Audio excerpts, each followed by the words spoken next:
Hey guys, and welcome to my craft room. Okay, so today we're making this cute little microwave, and these are the supplies that we need, which is standard for a foam board gift box. So as you know, my blades are sharp. That's how we keep it over here, and we're just going to take the images and place them on the foam board. Now there's no right or wrong way for this one because these ones definitely have to be pieced separately.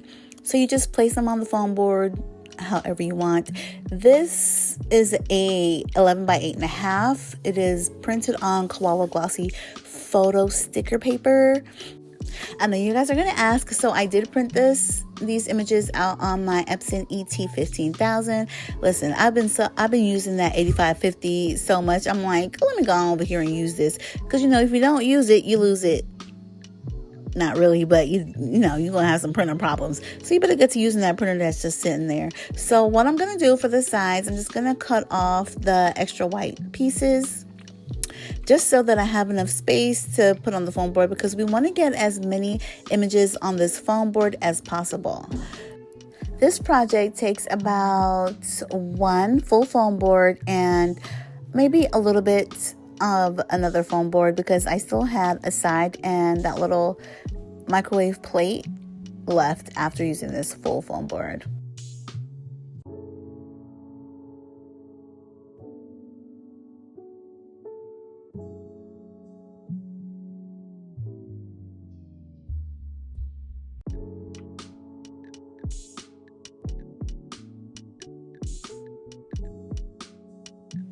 So with this little circle plate, I just cut off the excess white so I could place it on there, but that is definitely optional. I just try, like I said, to utilize as much of the foam board as I can, and if I have scrap, that is good, because child, you always need scraps.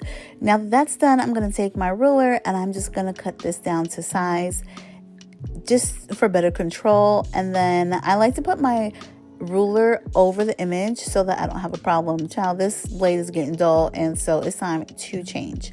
Let me tell you, the minute I feel any resistance with this blade, I change it, and that is definitely how you get those smooth cuts. If it's giving you problems, change it.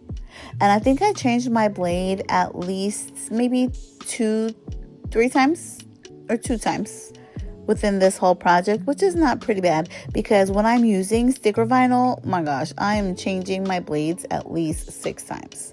I don't know what it is about sticker vinyl. I think it's just maybe the thickness, but I don't know. But whenever cutting, you just definitely want to make sure your blades are sharp. If you're doing a straight line, you want to have your metal ruler, you want to have a hard surface, and you want to take your time. And boom, just like that, that is done. Now, let me tell you, this microwave doesn't really take that long, even though it looks like, it's a lot of pieces. But once you get everything cut, then after that, it's just simply piecing together.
So now that that is done, we're going to take this cutout that we cut out from the window for the front door. We're going to place it on our acetate, and we're going to leave space on both top and the sides so that we have room to put that double-sided adhesive, because do not forget you're placing double-sided adhesive so that it can stick to the door, the wall, the foam board, the foam board. And now we're going to take our double-sided adhesive, and you can either put it on the actual foam board around the window, or you can actually put it on the acetate like I am doing. Let me tell you, even though I try my best to cut straight, you see that little crooked line right there? Listen, I'm crooked on a regular, but me trying to give this overview, top view of how I do it, and this damn tripod is in my way, done got me doing all crooked. But now that that is done, let's give you a different view of how we piece it together. So this is kind of like a POV, and now we have our pieces all cut out and ready to assemble, but we do have to add that image on the back. And this is the inside image. So whenever they peep through that door, they're going to see this cute little image, which is so hilarious to me. Look at that. Look at Luigi's face. He is so funny. But now we're going to take our bottom and our sides, and you glue the sides to the bottom. But right now we are measuring, and you always want to make sure that you measure so that your cuts are good. If you need to trim anything, you can trim it down. And I'm going to place that glue on the side and add a little bit of pressure, just like that. Same thing with the other side. Put that glue on there and put that other side.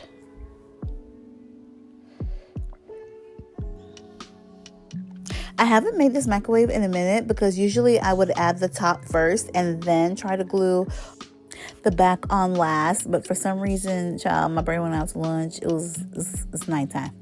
And so I'm like, just let me put this on here. And it definitely worked out, because I was able to squeeze it in with no problem. And then you always want to make sure that you add a little bit of pressure so that the glue adheres to the foam board very closely.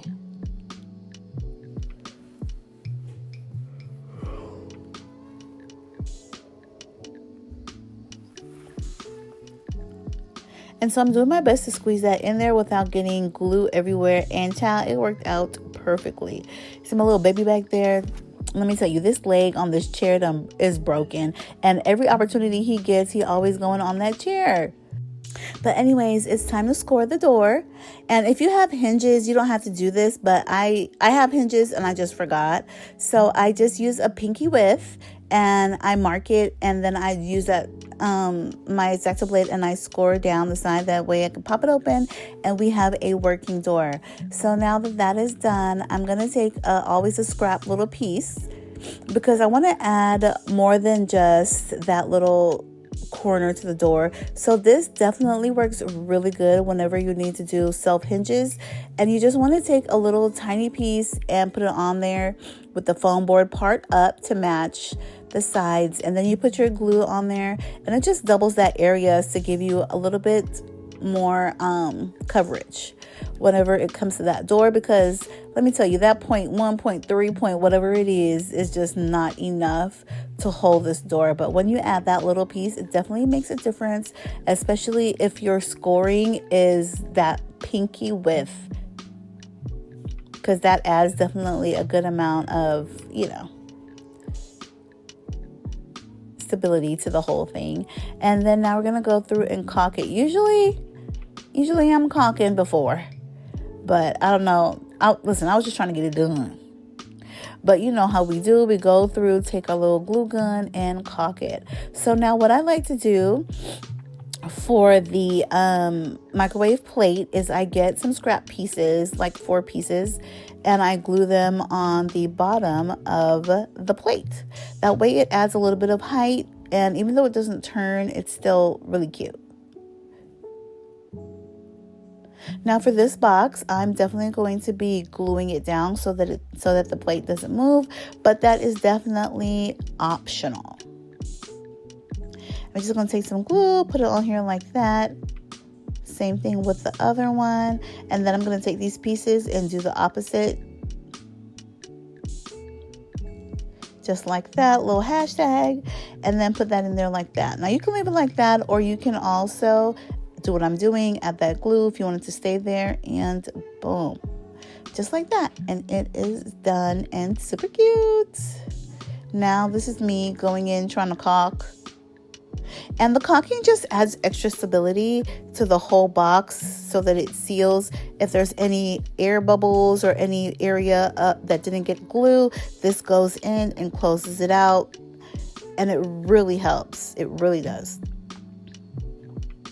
But that is it for this video. If you like these kinds of videos and want to see more, please like, comment, and subscribe. And until next time, happy crafting.